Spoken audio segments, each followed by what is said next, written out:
அஸ்ஸலாமு அலைக்கும் எவ்ரிவான். இன்றைக்கி நம்ம டயட் ஃபுட் ப்ளஸ் நம்மளோட பசங்க டின்னர். ஓகேயா, நான் கடுகு, உளுத்தம் பருப்பு, வெங்காயம், கொஞ்சோண்டு தக்காளி, அப்புறம் காஞ்ச மிளகா, பூண்டு, ஒரே ஒரு பல் பூண்டு போட்டு நல்லா எண்ணெயில் வதக்கியிருக்கேன்.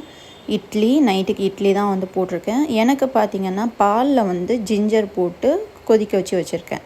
இப்போ நம்ம சட்னி வதங்கிருச்சு. கல் உப்பு போட்டு நல்லா அரைச்சிக்கலாம். ஆக்சுவலி இந்த ஸ்பேச்சுலா பார்த்திங்கன்னா ரொம்ப யூஸ்ஃபுல். நம்ம ஃபிங்கர் வச்சு அதை மிக்ஸி ஜார்லாம் வலிச்சோன்னா கெட்டு போயிருமோன்னு பயமாக இருக்கும். ஸோ இது நல்ல ஃபிங்கருக்கு பதிலாக நல்லா யூஸ் ஆகுது.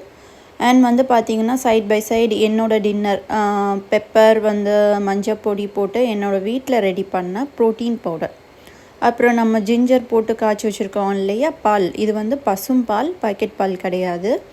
பசும்பால் குடிச்சிங்கன்னா அது ரொம்ப நல்லது ஹெல்த்துக்கு, இன்ஸ்டெட் ஆஃப் பாக்கெட் மில்க். ஓகேயா, ஸோ இப்போ நான் என்னோடய மில்க் ரெடி பண்ணிட்டேன். இட்லி ரெடி ஆகிட்டு, இட்லி இந்த மாதிரி நல்லா ஈவனாக ஒன்று போல் வர்றதுக்கு நீங்கள் என்ன செய்யணுன்னா, டேப்பில் தண்ணியை பின்னாடி தொளிச்சு விட்டு கூட எடுத்திங்கன்னா இந்த மாதிரி ஒன்று போல் சாஃப்டாக வந்துடும்.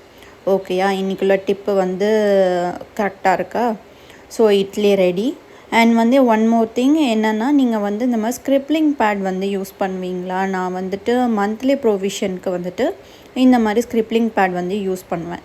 இது எப்படின்னா, நம்மளுக்கு ஒவ்வொரு மந்த்தும் ரொட்டீன் எது மிஸ் ஆகிருக்கு இல்லைன்னு பார்க்குறதுக்கு ஈஸியாக இருக்கும்.